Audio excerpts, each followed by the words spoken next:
वकील साहेब, आज सुप्रीम कोर्टामध्ये की याचिका दाखल करण्यात आलेली आहे स्थानिक स्वराज्य संस्थांच्या निवडणुकीच्या पार्श्वभूमीवरती याचिका आहे. नेमकं याचिका काय आहे आणि तुमचं याचिकेत म्हणणं काय आहे? याचिका ही कंटेम्प्ट पिटिशन आहे आणि कंटेम्प्ट पिटिशनमध्ये आमचं असं म्हणणं आहे की 6/5/2025ची जी ऑर्डर केली होती सुप्रीम कोर्टाने, तर ती थोडीशी मिसरीड केलेली आहे कंटेम्नरने, जे ॲलिज कंटेम्नर आहेत त्यांनी.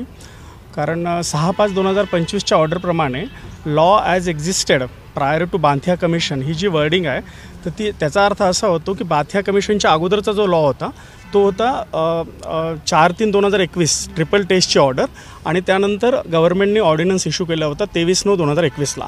तर त्या पद्धतीने निवडणूक व्हायला पाहिजे होती. पण काय होतं आहे, आता हे त्याला मिसरीड करून 6/5/2025च्या ऑर्डरला मिसरीड करून ह्यांना जे काही रिझर्वेशन दिलं आहे ते 50%ची सिलिंग पण एक्सीड होते. आणि सब्जेक्ट टू आउटकम केल्यामुळे जर उद्या परत निवडणुका झाल्या, जसं की पूर्वी 5 जिल्हा परिषदामध्ये झालं होतं 2019मध्ये, आणि नंतर त्यांनी परत त्या व्हॅकेट केल्या सगळ्या सीट 2021मध्ये ऑर्डर करून, सब्जेक्ट टू आउटकमची ऑर्डर होती. तर आता एक ॲप्रिहेन्शन आमचं असं आहे की कारण परत जर तशा निवडणुका झाल्या सब्जेक्ट टू आउटकम आणि परत ह्यांना के कृष्णमूर्तीप्रमाणे जर वाटलं की हे दिलेलं रिझर्वेशन चुकीच्या पद्धतीने दिलेलं आहे, तर परत ह्या सीट व्हॅकंट होतील. 3,000 ते 3,500 लोकांना परत घरी जावं लागेल. तर हे एक ॲप्रिहेन्शन आहे. तर ह्या दोन गोष्टी आहेत, सब्जेक्ट टू आउटकम आणि ब्रीच ऑफ 50%. सर, एक प्रश्न असा आहे की लास्ट टाइम जेव्हा ही सुप्रीम कोर्टाने हे सांगितलेली की निवडणूक व्हायला पाहिजे, तर हा इतका वेळ का लागला? कारण की ऑलरेडी आता स्थानिक स्वराज्य संस्था निवडणुका अनाउन्स झाल्यात आणि ते सुरू आहेत.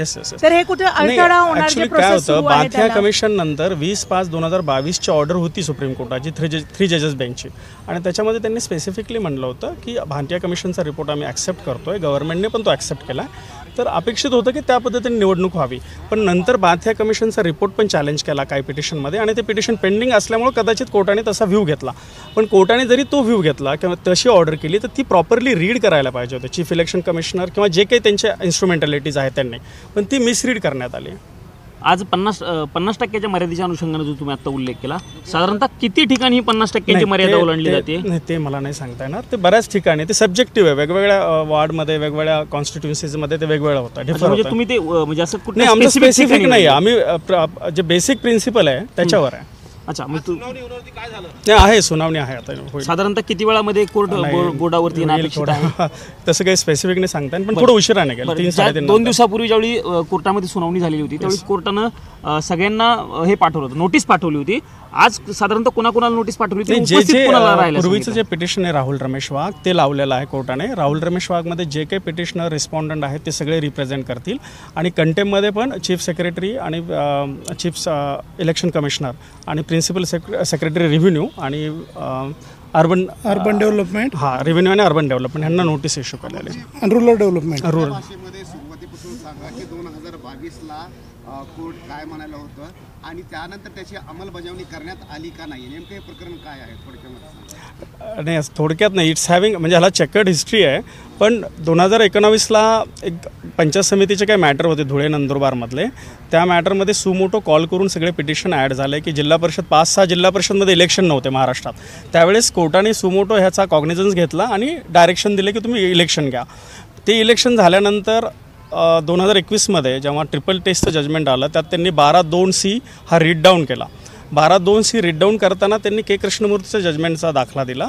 के कृष्णमूर्ती हे कॉन्स्टिट्यूशन बेंच जजमेंट आहे. ते सांगतं की तुम्ही 50% रिझर्वेशन देऊ शकता, ओबीसीला पण 27% देऊ शकता, पण कन्सॉलिडेटेड रिझर्वेशन हे 50%च्या वर एक्सीड होता कामा नये. त्यामुळे त्यांनी 12(2)C रीड डाऊन केला 4/3/2021ला. तो 4/3/2021ला सेक्शन 12(2)C जिल्हा परिषद ॲक्ट रीड डाऊन झाल्यानंतर यांनी परत मग ऑर्डिनन्स आणला 23/9/2021ला. त्या ऑर्डिनन्समध्ये स्टेट ऑफ महाराष्ट्र स्पेसिफिक केस घेऊन आलं की आम्ही 50%च्या वर एक्सीड करणार नाहीत, because that was in the line of the supreme court verdict.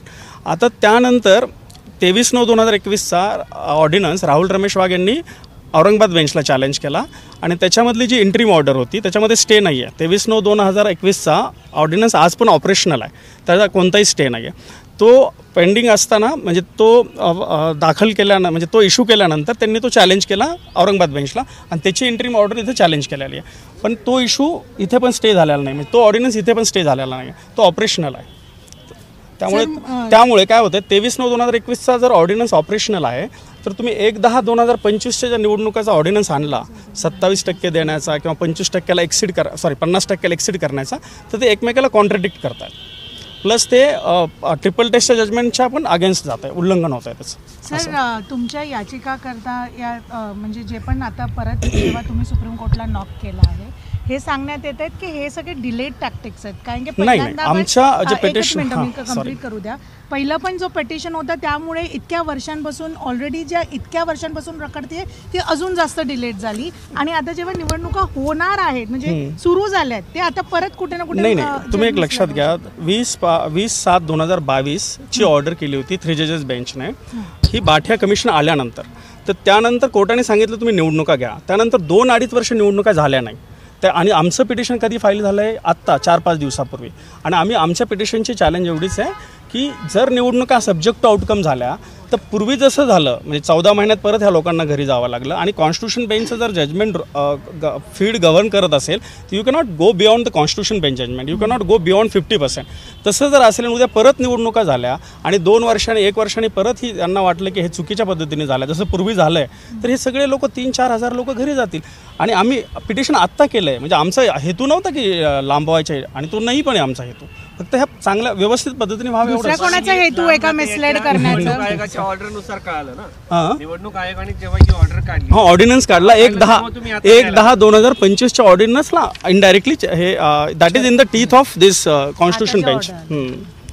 6 मे रोजी जो कोर्टानं निकाल दिला म्हणजे कोर्टानं जी कोर्टाचा निकाल अतिशय योग्य आहे, फक्त कोर्टाच्या निकालाचा अर्थ चुकीच्या पद्धतीने काढला. अच्छा म्हणजे कोर्टानं निकाल योग्य दिला होता. निकाल म्हणजे ऑर्डर आहे ती पूर्ण निकाल नाही. ऑर्डर दिली होती ती योग्य होती, फक्त त्याचं मिसलीड केलं गेलं. मिसलीड नाही म्हणता येणार तर मिसरीड म्हणू आपण. ते कोणाकडनं केलं ते राज्य नाही सांगता येणार मला. तुम्ही अर्थ काढू शकता ते कसं कोणी केलं ते जे रिस्पॉन्सिबल आहे. Thank you sir. Okay welcome. देश विदेशातील प्रत्येक घडामोडींचे लाईव्ह अपडेट मिळवण्यासाठी आता साम टीव्हीच्या सर्व सोशल मीडिया प्लॅटफॉर्मला लाईक, फॉलो आणि सबस्क्राईब करा. तसंच सर्व नोटिफिकेशनसाठी बेल आयकॉन प्रेस करायला विसरू नका.